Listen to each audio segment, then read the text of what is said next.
Hello and welcome my friends, welcome to my show Rashi Leela with Anjali. इस show में फिर से एक बार आपका स्वागत करते हुए मुझे बहुत खुशी हो रही है। ये शो जिस चैनल का भाग है, टाइनी टॉकीज चैनल, इस चैनल को आप please please please like, share और सब्सक्राइब भी करना। क्यों? क्योंकि ये तो अली बाबा की गुफा है जिसमें बहुत सारी इंटरेस्टिंग बातें छुपी है। तो ये सब बातें आप तक पहुंचने के लिए आपको बस इतना ही काम करना है। आप एक बार लाइक, शेयर और सब्सक्राइब करेंगे तो ये अली बाबा की गुफा आपके लिए अपने आप ही खुलती रहेगी मेरे दोस्तों। हाँ, और अगर मुझसे कुछ पर्सनल सलाह चाहिए या कुछ कंसल्ट करना है तो ये है मेरा नंबर। हाँ, तो मैं ये कह रही थी और मैं हमेशा ही ये कहती हूँ और मेरा पूरा विश्वास भी है कि ये ज्योतिष शास्त्र एक शास्त्र है, एक साइंस है। किसी भी दूसरे विषय की तरह इसका एक पक्का साइंटिफिक बेस है मेरे दोस्तों। लेकिन कभी कभी क्या होता है, किसी भी हमारे प्रॉब्लम को लेकर हम किसी ज्योतिषी के पास चले जाते हैं और वह ज्योतिषी हमें अपने हिसाब से कुछ अनुमान, कुछ रीजनिंग या फिर कोई उपाय बता देता है। वह उपाय या वह अनुमान कभी सही निकलते हैं और कभी गलत भी निकल सकते हैं। और फिर हम ये जान लेते हैं और ये समझ लेते हैं कि नहीं, ये साइंस बिल्कुल झूठ ही है, बिल्कुल बोगस ही है। पर ऐसा नहीं है मेरे दोस्तों। मैं आपको रीजनिंग बताती हूँ। हम सब बचपन में मैथ सीखते थे, राइट? क्या हम में से सब लोग हर वक्त मैथ्स में 100% मार्क्स लाते थे? क्या हमें हर वक्त 100% मिलता था? बिल्कुल भी नहीं। फिर भी मैथ्स बोगस नहीं है, ये हम सब ने मान लिया था। वह हमारी मैथ्स की नॉलेज कम पड़ती थी, इसके लिए हमारे मार्क्स कम आते थे। वैसे ही है ये ज्योतिष शास्त्र में। कोई भी ज्योतिषी कभी ना कभी थोड़ी सी गलती तो कर ही देता है। और ज्योतिषी ही क्यों, हर कोई इंसान थोड़ी ना थोड़ी गलती कभी कर ही देता है। कभी भी बिल्कुल भी गलती ना करने वाला इंसान अभी तक भगवान जी ने बनाया कहाँ है, राइट? और ये शास्त्र है ही बहुत ही गहन शास्त्र मेरे दोस्तों। इस गहन शास्त्र का अभ्यास करते हुए अनुमान निकालने में कभी ना कभी थोड़ी गलती हो जाती है। So let's go. जैसे मैंने पहले बताया है, हर कुंडली में 12 घर यानी 12 भाव होते हैं। इन 12 घरों में हर एक की कुंडली में 12 ग्रह। कौन से 12 ग्रह है? रवि जी यानी सूर्यदेव, चंद्रमा, मंगल ग्रह, बुध ग्रह, गुरु ग्रह, शुक्र ग्रह, शनिदेव, राहु और केतु, और बहुत दूर ही सही लेकिन हर्षल, नेपच्यून और प्लूटो, इन 12 ग्रह इन 12 घरों में बसते हैं। लेकिन क्या ये 12 ग्रह 12 घरों में मतलब हर एक घर में एक एक ग्रह बैठेगा? जी नहीं, बिल्कुल भी नहीं। अब ये शास्त्र की डिसिप्लिन देखो। 12 घर मतलब 12 ही घर होंगे। हर घर में 30 अंश यानी 30 ही अंश होंगे, राइट? और इन 30 अंशों में हर एक ग्रह की भ्रमण गति भी बिल्कुल ठराविक रहती है, बिल्कुल डिसिप्लिनरी रहती है। राहु और केतु उल्टी चाल चलेंगे, मतलब उल्टी ही चाल चलेंगे। रवि और चंद्रमा कभी भी उल्टी चाल नहीं चलेंगे, मतलब हमेशा ही सीधी चाल चलेंगे। और बाकी सब ग्रह हमेशा सीधी चाल चलते हैं, लेकिन कभी कभी वक्री और मार्गी के चक्कर में पड़ गए तो उल्टी चाल चलते हैं। लेकिन ये इनकी डिसिप्लिन है मेरे दोस्तों। तो ये डिसिप्लिन के साथ अगर ये साइंस नहीं है तो और क्या है? अगर ये साइंस ना होता तो क्या हमारे पुराने ऋषि मुनि इसको ज्योतिष का रूप रंग दे देते? नहीं ना, बिल्कुल भी नहीं। अब थोड़े कॉमन सवालों के जवाब मैं पहले दे देती हूँ। सब लोग मुझे पूछते हैं कि मेरी राशि है कौन सी, क्योंकि सन साइन अलग होती है, कुंडली में राशि अलग दिखा दे है। ये माजरा है क्या? तो ये माजरा ऐसा है मेरे दोस्तों कि कुंडली में जिस राशि में सूर्यदेव यानी सन स्थित है वो है अपनी सूर्य राशि यानी सन साइन, और जिस राशि में चंद्रमा स्थित होते हैं वो है अपनी मून साइन यानी चंद्र राशि। अब इसकी और एक मज़ेदार बात यह है कि चंद्र एक राशि में बस 2.5 दिन रहते हैं और सूर्यदेव एक राशि में रहते हैं पूरा 1 महीना। अब कोई कोई ज्योतिषी सन साइन के हिसाब से लोगों का भविष्य बताते हैं और कोई कोई ज्योतिषी कुंडली के हिसाब से यानी चंद्र राशि के हिसाब से भविष्य बताते हैं। लेकिन मेरा खुद का ये मानना है कि अगर चंद्रमा एक राशि में खाली 2.5 दिन रहते हैं और सूर्य देव एक राशि में एक पूरा महीना निकालते हैं, तो आप ही अनुमान लगाओ मेरे दोस्तों कि कौन सा भविष्य ज़्यादा प्रिसाइज होगा, कौन से अनुमान ज़्यादा प्रिसीजन लेके आएंगे, चंद्र राशि के, राइट। तो इसलिए ये दोनों अलग अलग राशियाँ मानी जाती है, एक है सन साइन और एक है मून साइन। और एक दूसरा कॉमन और डरावना सवाल लोग मुझे पूछते रहते हैं कि क्या मैं मांगलिक हूँ, क्या मेरे कुंडली में मंगल है। तो ये दोनों अलग अलग बातें हैं मेरे दोस्तों, क्योंकि मंगल ग्रह तो हर एक की कुंडली में रहता है। मंगल ग्रह कुंडली में ना हो ऐसी कोई कुंडली ही नहीं है। हाँ, पर मांगलिक है या नहीं ये इस बात से हम पता करेंगे। ये देखो, ये है हमारे पूरा कुंडली का चित्र, राइट।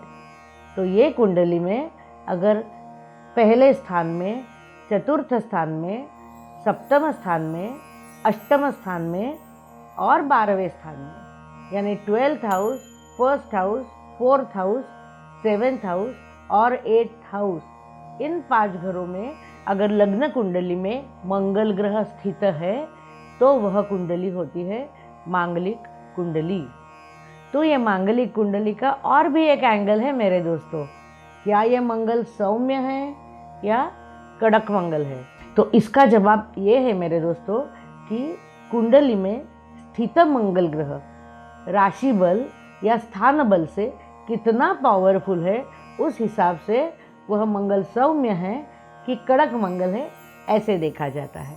और दूसरी एक बात यह है कि ये हम मंगल की पोजीशन देख रहे हैं लग्न कुंडली से, राइट। अगर चंद्रमा से देखें, मतलब चंद्रमा जिस स्थान में स्थित है वो स्थान से भी अगर 12वें, पहले, चौथे, 7वें या फिर 8वें स्थान में मंगल स्थित है तो भी इसे सौम्य मंगल कहा जाता है।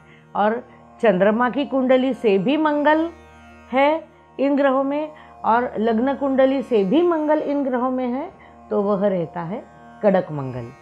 अब और एक भ्रम दोस्तों आप अपने मन से निकाल लो। लोगों को लगता है मांगलिक कुंडली यानी डरावनी कुंडली, ऐसा कुछ भी नहीं है मेरे दोस्तों। शादी ब्याह के मामले में मंगल ग्रह की कंपैटिबिलिटी जरूर देखी जाती है और वह देखनी भी चाहिए, ऐसा मेरा भी विश्वास है, क्योंकि कंपैटिबिलिटी इशू शादी ब्याह में बहुत इम्पॉर्टेंट होता है। अगर शादी करने वाले लड़का और लड़की इन दोनों के कुंडली के स्थित मंगल ग्रह एक दूसरे से 6ठे या फिर 8वें स्थान में बैठे हो तो उसको बोलते हैं षडाष्टक योग। और इस षडाष्टक योग को लेकर शादी ब्याह करना फेवरेबल या एडवाइजेबल नहीं रहता है, क्योंकि फिर कंपैटिबिलिटी इश्यूज होते हैं। ये मंगल ग्रह झगड़े लगा देता है हस्बैंड वाइफ में। हाँ, पर इस चीज़ के अलावा बाकी नॉर्मल ज़िंदगी में मांगलिक होना सक्सेस या हेल्थ या किसी के ऊपर कुछ भी असर नहीं डालता है। ये बात आप पक्की समझ लो। मांगलिक लोग भी जीवन में बहुत यशस्वी, बहुत सुखी और बहुत शांतिपूर्ण जीवन बिता सकते हैं। तो मांगलिक होने का डर आप मन से बिल्कुल ही निकाल दो। अब और एक बहुत ही कॉमन बात बता देती हूँ।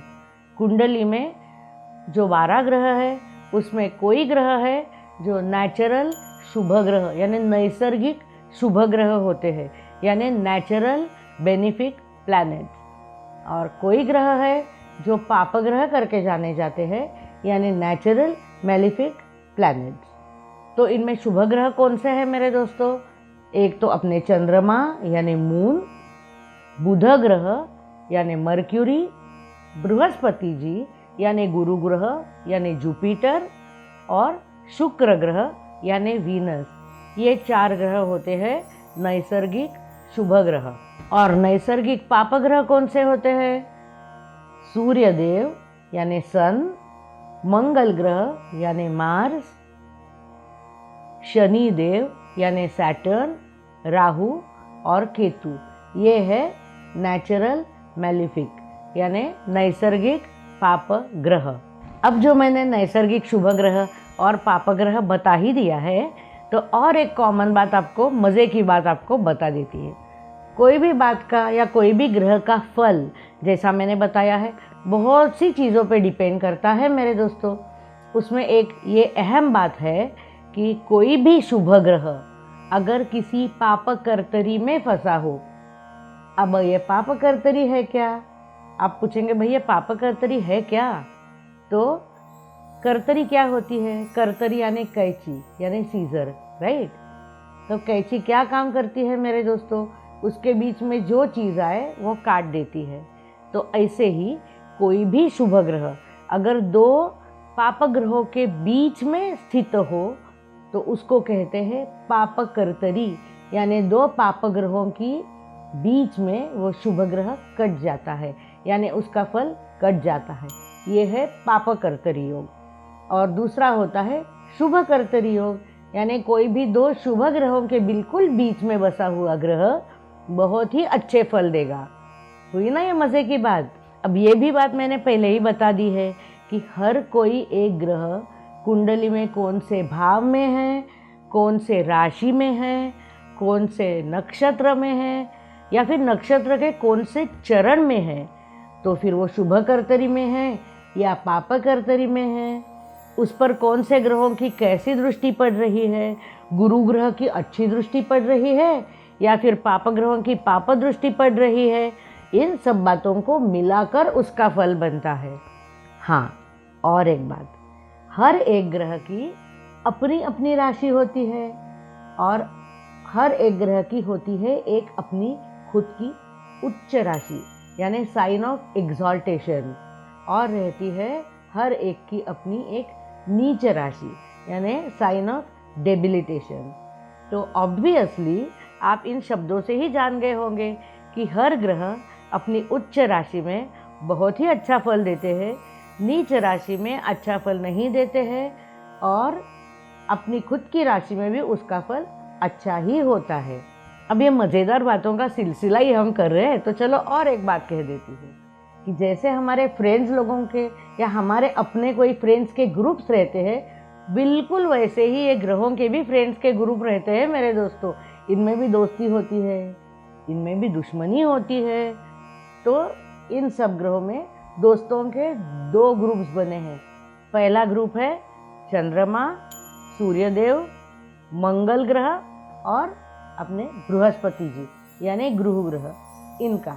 और दूसरा ग्रुप है बुध देव, शुक्र देव और शनि, इन तो तीनों का। हाँ, पर ये बिल्कुल ग्रुप में हैं, लेकिन इनके शत्रु अलग हो सकते हैं, इनके खास मित्र भी अलग हो सकते हैं। तो चलो देखते हैं एक बार इनके शत्रु कौन है और इनके मित्र कौन है। तो शुरू करते हैं सूर्यदेव यानी सन से। सूर्यदेव के फ्रेंड्स है चंद्रमा, मंगल ग्रह और गुरु ग्रह। ये सूर्यदेव बुध ग्रह के साथ न्यूट्रल रिलेशनशिप में रहते हैं, और इनके एनिमी यानी शत्रु ग्रह है शुक्र ग्रह और शनि ग्रह। फिर देखते हैं चंद्रमा यानी मून।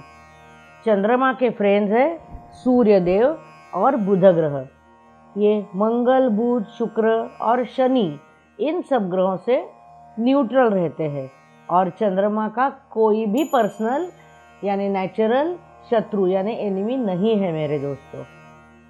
फिर देखते हैं मंगल ग्रह। मंगल ग्रह के नेचुरल फ्रेंड्स है सूर्यदेव, चंद्रमा और गुरु ग्रह।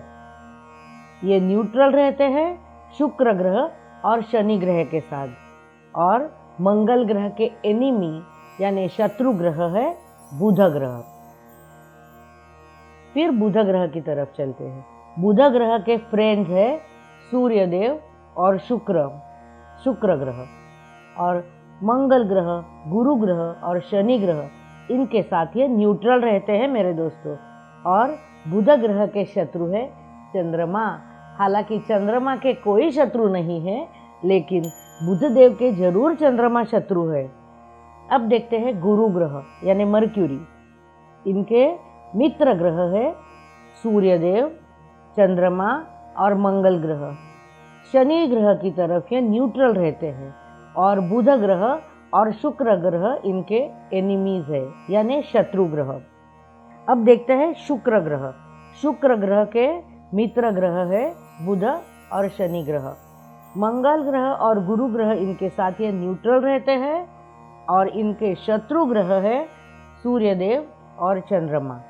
अब last but not the least Shanidev यानी सैटर्न। शनि ग्रह के बुध ग्रह और शुक्र ग्रह मित्र है।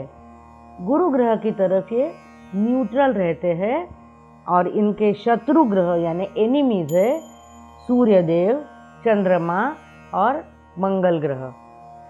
तो ये हमने देख लिए सब ग्रहों के मित्र ग्रह, तटस्थ ग्रह यानी न्यूट्रल और शत्रु ग्रह। अब हमें ये और एक बात बता देनी चाहिए, कोई भी ग्रह कुंडली में अच्छे फल देने वाले सब दायरों में भी क्यों ना बसा हो, उसके फल में कभी ना कभी कोई कमतरता आ ही जाती है। ऐसा क्यों है? क्योंकि वह टाइम पे उसकी चलने वाली महादशा या फिर अंतरदशा, जिसका हम थोड़ा आगे जाके खल करेंगे मेरे दोस्तों। तो अब हम ये देखते हैं कि हर एक ग्रह की उच्च राशि यानी साइन ऑफ एग्जॉल्टेशन, नीच राशि यानी साइन ऑफ डेबिलिटेशन और अपनी खुद की राशि यानी ओन साइन कौन सी रहती है। चलो देखते हैं। अब हम ये देख रहे हैं हर एक ग्रह की उच्च राशि यानी साइन ऑफ एग्जॉल्टेशन, नीच राशि यानी साइन ऑफ डेबिलिटेशन और अपनी खुद की राशि यानी ओन साइन। तो शुरू करते हैं सूर्यदेव से। सूर्यदेव यानी सन, उनकी अपनी राशि है सिंह यानी लियो। उनकी उच्च राशि है मेष यानी एरीज और उनकी नीच राशि है तुला यानी लिब्रा। अब देखते हैं चंद्रमा। चंद्रमा की अपनी साइन है कैंसर यानी कर्क। उनकी उच्च राशि है वृषभ यानी टॉरस, नीच राशि है वृश्चिक यानी स्कॉर्पियो। मंगल ग्रह की अपनी राशियां है मेष यानी एरीज और वृश्चिक यानी स्कॉर्पियो। उनकी उच्च राशि है मकर यानी कैप्रिकॉन और उनकी नीच राशि है कैंसर यानी कर्क। अब बुध ग्रह की तरफ देखते हैं। बुध ग्रह यानी मर्क्यूरी, इनकी अपनी साइंस होती है मिथुन यानी जेमिनी और कन्या यानी वर्गो। इनकी उच्च राशि होती है कन्या यानी वर्गो और उनकी नीच राशि होती है मीन यानी पाइसेस। अब गुरु ग्रह जुपिटर, उनकी अपनी राशियां होती है धनु यानी सैजिटेरियस और मीन यानी स्पाइसेस। उनकी उच्च राशि है कर्क यानी कैंसर और गुरु ग्रह की नीच राशि होती है मकर यानी कैप्रिकॉन। शुक्र ग्रह की अपनी राशियां होती है वृषभ और तुला यानी टॉरस एंड लिब्रा। उनकी उच्च राशि होती है मीन यानी पाइसेस और नीच राशि होती है वर्गो यानी कन्या। शनिदेव की अपनी राशियां है मकर और कुंभ।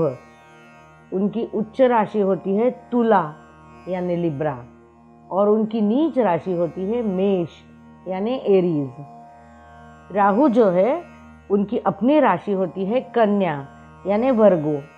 राहु की उच्च राशि होती है वृषभ यानी टॉरस और राहु की नीच राशि होती है वृश्चिक यानी स्कॉर्पियो। केतु की कोई भी अपनी राशि नहीं है मेरे दोस्तों। केतु वृश्चिक यानी स्कॉर्पियो में उच्च राशि में माना जाता है और वृषभ यानी टॉरस में नीच राशि में यानी डेबिलिटेशन साइन में। अब तक आप समझ ही गए होंगे कि कितना रंजक है ये ज्योतिष शास्त्र। आप अगर अपनी खुद की कुंडली भी सामने लेके बैठ जाए या थोड़ा थोड़ा सीखने की कोशिश करें तो आपको ऐसी बहुत सी बातें नज़र के सामने आ जाएगी। पर ऐसा बिल्कुल भी मत करना मेरे दोस्तों, क्योंकि half knowledge is very dangerous. आप कुछ ही बातें जान लेंगे और समझ जाएंगे कि ये मेरी कुंडली बिल्कुल भी अच्छी नहीं है। तो ऐसा कभी भी मत करना। कोई भी प्रॉब्लम हो तो किसी अच्छे ज्योतिषी के पास ज़रूर जाना। शादी ब्याह के मामले में, करियर के गाइडेंस में बिल्कुल ज्योतिषी की सलाह लेना, पर अपनी कुंडली लेके उसका खल करके खुद को छल में ना डालना मेरे दोस्तों। अब इसी बात के साथ मैं अंजलि इस एपिसोड के लिए आपसे विदा लेना चाहती हूँ, आपको गुड बाय करना चाहती हूँ।